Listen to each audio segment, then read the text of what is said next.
I told you that we should be thankful to Professor Lugarev and Professor Bekhterev in Russia for the introduction of this term, neuroplasticity, basing on their clinical observations.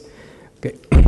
Well, and now let me turn your attention to four points. New insight into pathogenesis of Parkinson's disease with focus on neuroplasticity, dopamine turnover in the nigrostriatal system, in our model, original model, MPTP-treated, at modeling preclinical and early clinical stages, dopamine production by non-dopaminergic expressing individual neurons of dopamine synthesis as a mechanism of neuroplasticity under a failure of dopaminergic neurons. I think this is the most intriguing point, and then certainly conclusions.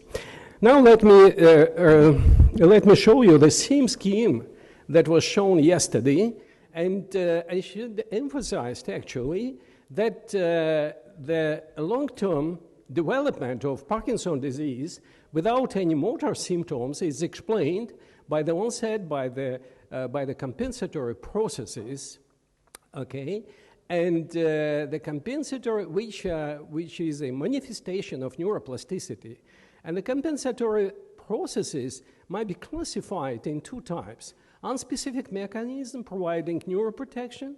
This is stimulation of the secretion of growth factors and activation of antioxidant systems. And specific mechanisms serving to maintain neurotransmission.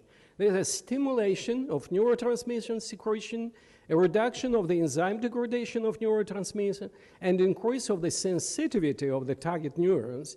But this is from the theoretical point of view. But let us see what happens when we turn to our experimental model of preclinical and early clinical stage.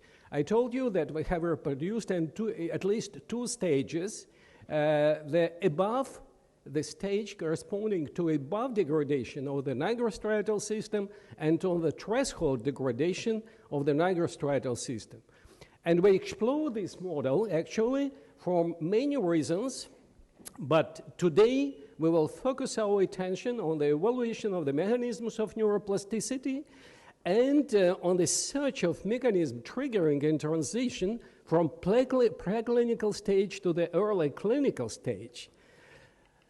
Well, and certainly we should start with the evaluation of the nigrostriatal dopaminergic system in these stages, in the mentioned stages, by using as an indicator of functional activity of dopaminergic neurons, gene expression, synthesis, and activity of tyrosine hydroxylase rate-limiting enzyme of dopamine synthesis, spontaneous and stimulated release of dopamine, dopamine uptake, content and turnover of dopamine, dopamine synthesis by non-dopaminergic neurons, and gene expression and activity of the enzymes of degradation, MAO-A and MAO-B, and gene expression of D2 receptors, which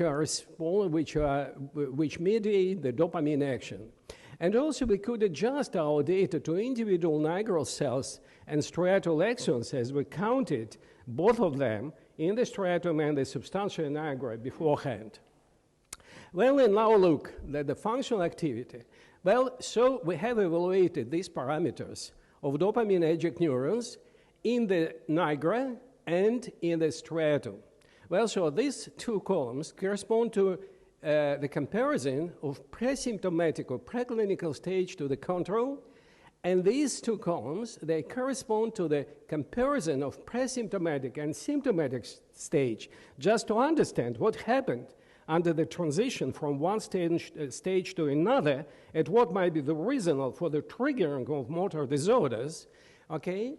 And there are two observations, principal observations that we made. First, what are the manifestations of the compensatory processes? They are green arrows, okay? And first, what is the most important? That there is an increase of gene expression and activity of tyrosine hydroxylase at the preclinical stage. Look, this one, and the activity of tyrosine hydroxylase. And there is an increase of tyrosine hydroxylase activity, not only at the preclinical stage, but also at the clinical stage. That is very important. Therefore, the loss of dopamine in the striatum, that is not a consequence of the decrease of tyrosine hydroxylase activity. Then an increase of dopamine release and turnover. Look at this here, both stimulated and spontaneous release, and a decrease of MAO-B activity, degradation activity, okay? This is very clear. But the next point is, these are not expected results. Well, so it's sort of paradoxical results from our point of view, but not from the point of view of the nature, okay?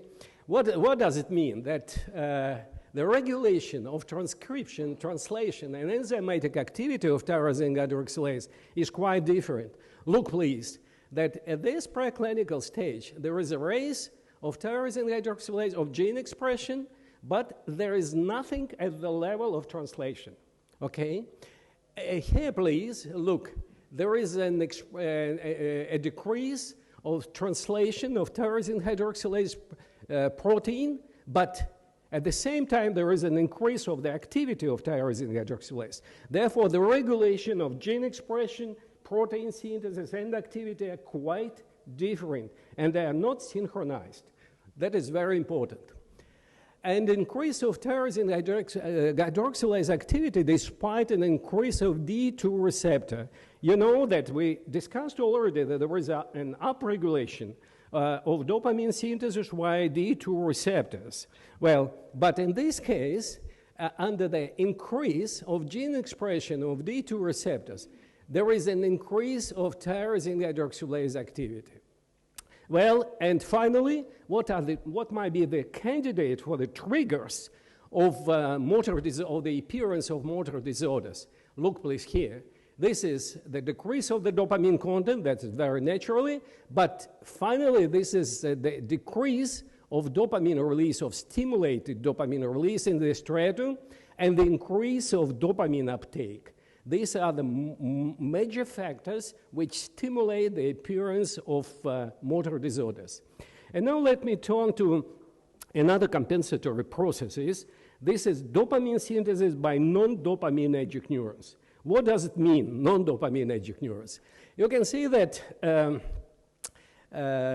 actually we know that dopaminergic neurons, we could call dopaminergic neurons, if the neurons they have three principal characteristics. They possess two enzymes of dopamine synthesis, tyrosine hydroxylase and decarboxylase, dopamine membrane transporter. These are specific criteria of dopaminergic neurons, and semi-specific criteria because it is a characteristic of all the monoaminergic neurons. This is a vesicular membrane transporter type 2. But and these dopaminergic neurons were identified, were mapped first with histofluorescent technique, like Professor Fuchs told us yesterday, then with the monocytochemistry of tyrosine hydroxylase.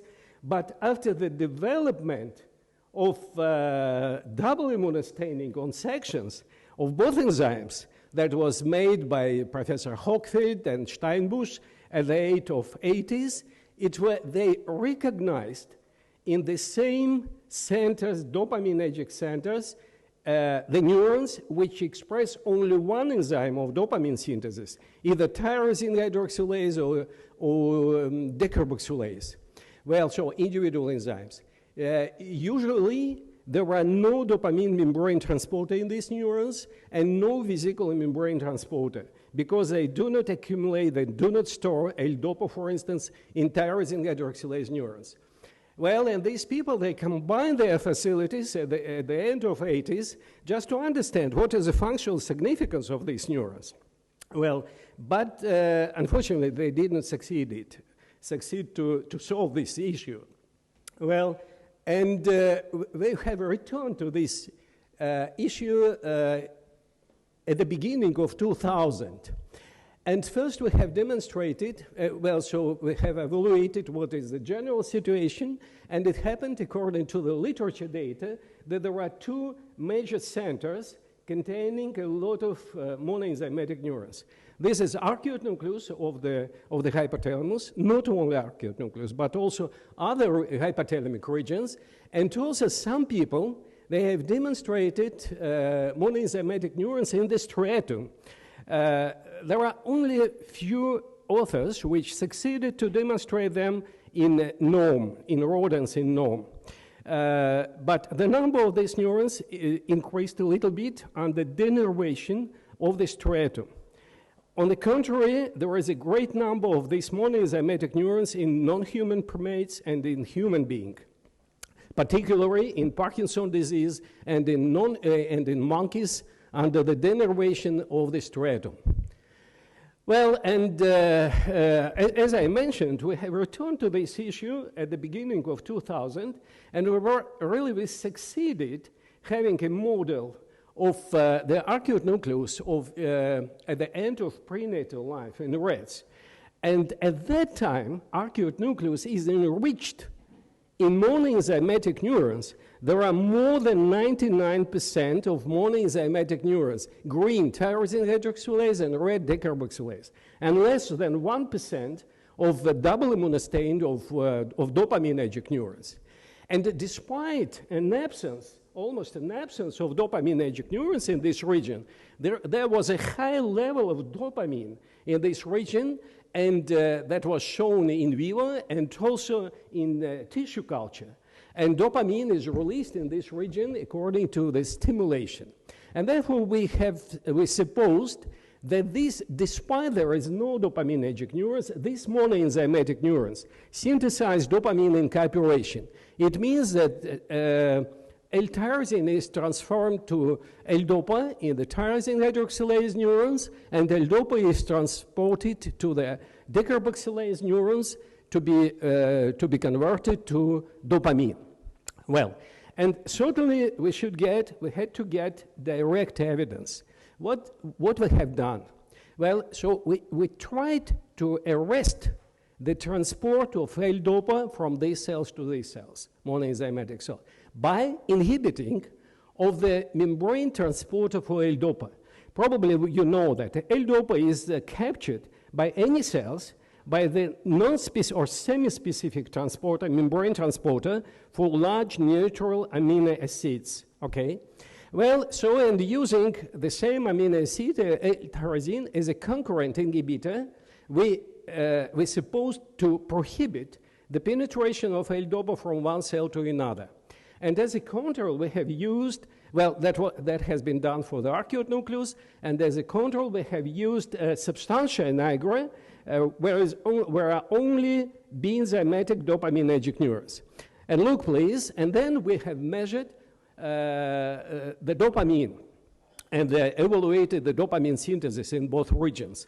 Look, please, after the administration of L-tyrosine, the content, the level of dopamine in the substantia nigra increased significantly. That is very naturally because L-tyrosine is a substrate of the synthesis. But on the contrary, in the arcuate nucleus, it drops.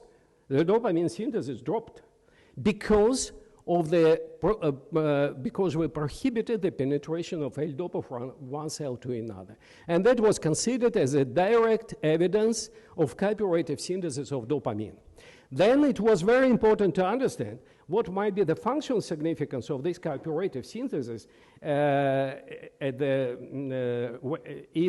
there is a normal synthesis in dopaminergic neurons. And we have used another model for neurodegeneration of dopaminergic neurons in the arcuate nucleus. And dopamine of the arcuate nucleus inhibits the prolactin secretion, as you know. And look, please, after the degeneration of 50% of dopaminergic neurons in the arcuate nucleus, there was an increase of L-dopa secretion, of prolactin secretion, by pituitary prolactin secretion, 2 weeks after the treatment.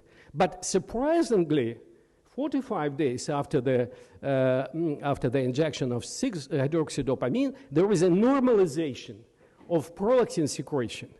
And at the same time, there was an increase of the number of monoenzymatic neurons expressing tyrosine hydroxylase and decarboxylase, and there was a restoration and normalization of dopamine synthesis. Therefore, we came to the conclusion that the cooperative synthesis is an important compensatory mechanism under the failure of true dopaminergic neurons.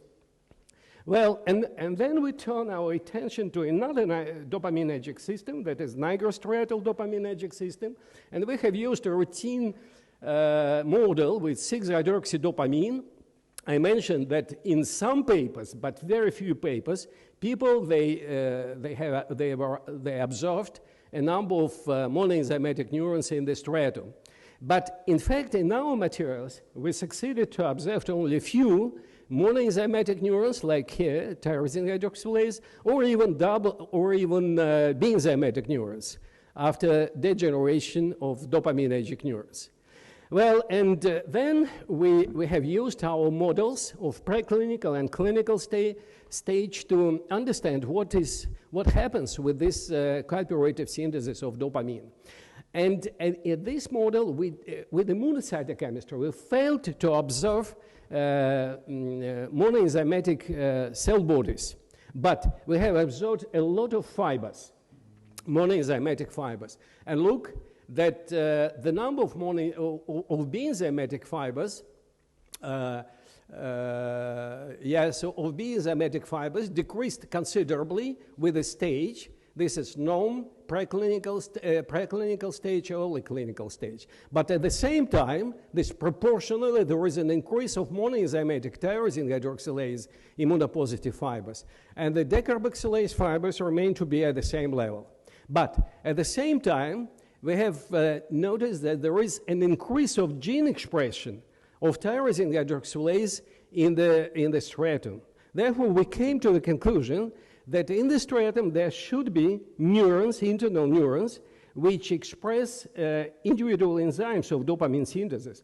But for some reasons, it is not, these enzymes are not detectable in the cell bodies, and they become detectable only in the processes after they are released to the processes. Okay? And we have used the same methodology to understand whether these fibers and these cells contribute to the cooperative synthesis of dopamine in MPTP-treated mice. But in this case, we have used, instead of tyrosine, we have used L-leucine as a competitive inhibitor. And please look, in the control animals, there is cooperative synthesis. There's a decrease between blue and rose, okay? And the preclinical stage, also there is a cooperative synthesis, and the clinical stage also. And there is a certain dynamic. Look, that at the control, the contribution of cooperative synthesis is smaller than at the preclinical stage, and the highest contribution is at the clinical stage. At the same time, there is no cooperative synthesis in the substantia nigra. And therefore, we came to two conclusions. That dopamine is produced by non-dopaminergic neurons expressing individual complementary enzyme of its synthesis in cooperation. Well, so this is a synthesis in dopaminergic neurons. Well, and this is a synthesis in monoenzymatic neurons. And cooperative synthesis of dopamine is a compensatory reaction under a failure of dopaminergic neurons, mostly in neurodegenerative diseases. But certainly, we should take into account that the cooperative synthesis may be not only in cooperation of tyrosine hydroxylase and decarboxylase neurons, but L-dopa, which is produced in TH neurons, could be also involved in dopamine synthesis in dopaminergic neurons and in serotoninergic neurons and fibers. And finally, let's come to the conclusions. That experimental models of Parkinson's disease at the preclinical and early clinical stage were developed using MPTP-treated mice. A model of PD at the early clinical stage strongly reproduces the pathogenesis in patients regarding gene expression of alpha-synuclein and major proteins involved in neurotransmission. Despite a certain degradation of dopaminergic system at the model of PD at the preclinical stage, motor disorders are prevented due to the compensatory processes, an increase of the gene expression and activity of tyrosine hydroxylase, and an increase of dopamine release and the decrease of MAO-B activity. Dopamine in the stratum is produced, besides dopaminergic neurons, by non-dopaminergic neurons, expressing individual enzymes that is among most efficient mechanism of neuroplasticity at PD. And finally, a transition of the presymptomatic stage to the symptomatic stage manifested by the onset of motor disorders is provoked by a decrease of dopamine-stimulated release and an increase of dopamine uptake and MAO-A activity. Well, and let me express my acknowledgments to the people from my laboratory. I'm proud of them, and invite you to the Academy of Sciences in Moscow one day. Why not? Probably next omics we will organize in Moscow. Thank you. Thank you very much. Very interesting lecture. Any questions? Yes.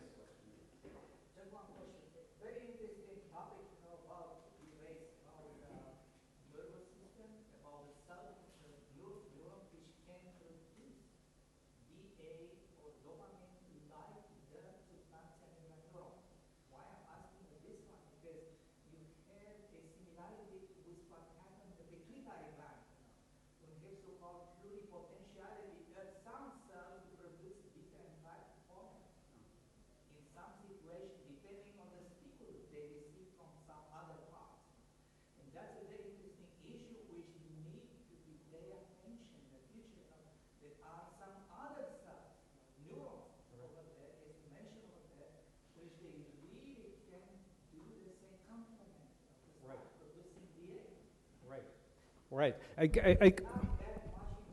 Yeah, I could add a small comment because, you know, but I have that evolutionary. I think there is a specification of let's say, specific synthesis in the cell, okay? But under the failure of the highly specialized cells, like dopaminergic neurons, other neurons, for instance, peptidergic neurons, they begin to recollect that historically they could synthesize other substances. And therefore, for instance, vasopressinergic neurons, which do not co-express tyrosine hydroxylase in norm, they begin to co-express it after the osmotic stimulation or after the denervation of these cells. This is one of the examples.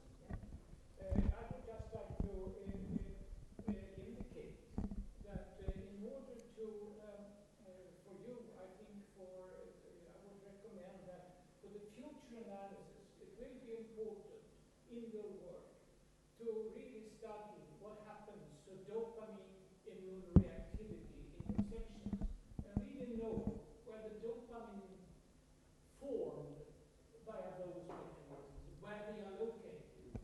And then it is much easier to understand the link towards the true dopaminergic neurons and the sort of more unclear cells, what they are, what do they contain, and what cell type would in fact represent in this trait, and whether the dopamine, let's say, then to know if the L-dopa form takes place and it develops dopamine in the true tuber-individual dopamine neurons that have endogenous dopamine and release it from the palisade zone of the median eminence. So I think once you have the dopamine correlate in the architectus nigrostriatal, then you will be able to link the dopamine presence to the distribution pattern of the dopamic carboxylase positivity, to the tyrosine carboxylase positivity, and then you can finally reach into a solid grounds. That is my belief. Yeah, but it has been done actually. Yes, it has been done because the people. Yeah. Let me answer your question. Okay. Well, so the people, the Japanese people from the scientific family of Nagatsu, that was Akamura, who has demonstrated with the immunocytochemistry of L-dopa and dopamine that the tyrosine hydroxylase neurons, they produce L-dopa as a final product, and decarboxylase neurons and the dopamine as a final product. Well. Yes, but the location of the dopamine form, does it diffuse out, taken up elsewhere, and what is that true location and which neurons are formed in? This is unknown. It really needs to be clear about the situation. You have this tyrosine hydroxylase positive neurons, and then the dopamine formed from dopa decarboxylase. Where is it located